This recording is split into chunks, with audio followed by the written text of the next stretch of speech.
ನೀವು ಯಾವತ್ತಾದ್ರೂ ಒಬ್ಬ ತೋಟ ನೋಡ್ಕೋತಾ ಇರೋ ಮಾಲಿನ ನೋಡಿದ್ದೀರಾ? ಕೆಲವೊಂದ್ಸಲ ಒಂದು ಮರದ ಮೇಲೆ ಗೆದ್ದಲು ಹಿಡಿದ್ಬಿಡುತ್ತೆ. ಆಗ ಮಾಲಿ ಒಂದು ಮರಕ್ಕೆ ಮಾತ್ರ ಅಲ್ಲ, ಇಡೀ ತೋಟದ ಮೇಲೇನೆ ಕಾಳಜಿ ವಹಿಸ್ತಾನೆ. ಈಗ ನೀವು ಹೇಳಬಹುದು, ಇದೆಂಥ ಮೂರ್ಖತನ ಅಂತ.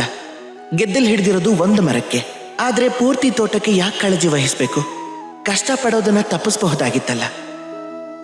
ಆದ್ರೆ ಮಾಲಿಗೆ ತುಂಬಾ ಚೆನ್ನಾಗೇ ಗೊತ್ತು, ಗೆದ್ದಲು ಒಂದು ಮರಕ್ಕೆ ಹಿಡಿದಿದ್ರೆ ಆಗ ಪೂರ್ತಿ ತೋಟನೇ ನಾಶ ಆಗಿ ಹೋಗುತ್ತೆ ಅಂತ. ಈಗ ಮಾಲಿಯ ಈ ಯೋಚನೆ, ಈ ಪಾಠ ಬೇರೆ ಕಡೆನೂ ಉಪಯೋಗಕ್ಕೆ ಬರುತ್ತೆ. ಈ ಪ್ರಪಂಚದಲ್ಲಿ ನಾವು ಕೇವಲ ನಮ್ಮ ಪರಿವಾರದ ಬಗ್ಗೆ ಮಾತ್ರ ಯೋಚನೆ ಮಾಡ್ತೀವಿ, ಅವ್ರ ಬಗ್ಗೆ ಗಮನ ಇಟ್ಕೋತೀವಿ, ಅವ್ರು ಚೆನ್ನಾಗಿರ್ಲಿ, ಸುಖವಾಗಿರ್ಲಿ ಅಂತ ಪ್ರಯತ್ನ ಪಡ್ತೀವಿ. ಹಾಗೆ ಅದೇ ಸಮಯದಲ್ಲಿ ಈ ಸಮಾಜದ ಕೆಲವು ವಿರೋಧಿ ಹುಳುಗಳು ಈ ಸಮಾಜವನ್ನೇ ತಿಂದು ಹಾಕ್ಬಿಡುತ್ತೆ, ಇದನ್ನ ನಾಶ ಮಾಡ್ಬಿಡುತ್ತವೆ. ಆದ್ರೆ ನಮ್ಮ ಗಮನ ನಮ್ಮ ಪರಿವಾರದ ಮೇಲಿರುತ್ತೆ. ಆದ್ರೆ ಯಾವಾಗ ದೇಶದ ವಿಷಯ ಬರುತ್ತೋ, ದೇಶಕ್ಕೋಸ್ಕರ ನಾವು ತೀರ್ಮಾನವನ್ನ ತಗೋಬೇಕಾಗತ್ತೆ, ಅದಕ್ಕೋಸ್ಕರ ತ್ಯಾಗನೂ ಮಾಡಬೇಕಾಗತ್ತೆ.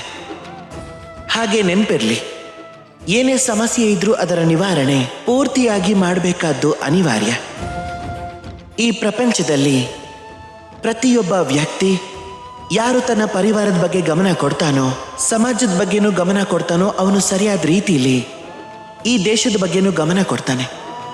ಆಗಲೇ ಈ ದೇಶ ಸಮೃದ್ಧಿ ಅಂತ ಅನ್ನಿಸ್ಕೊಳ್ಳುತ್ತೆ. ಅದಕ್ಕೆ ನೀವು ಸರಿಯಾದ ಪ್ರಯತ್ನ ಮಾಡಿ. ಹಾಗೆ ನನ್ನ ಜೊತೆ ಪ್ರೀತಿಯಿಂದ ಹೇಳಿ, ರಾಧೇ ರಾಧೇ.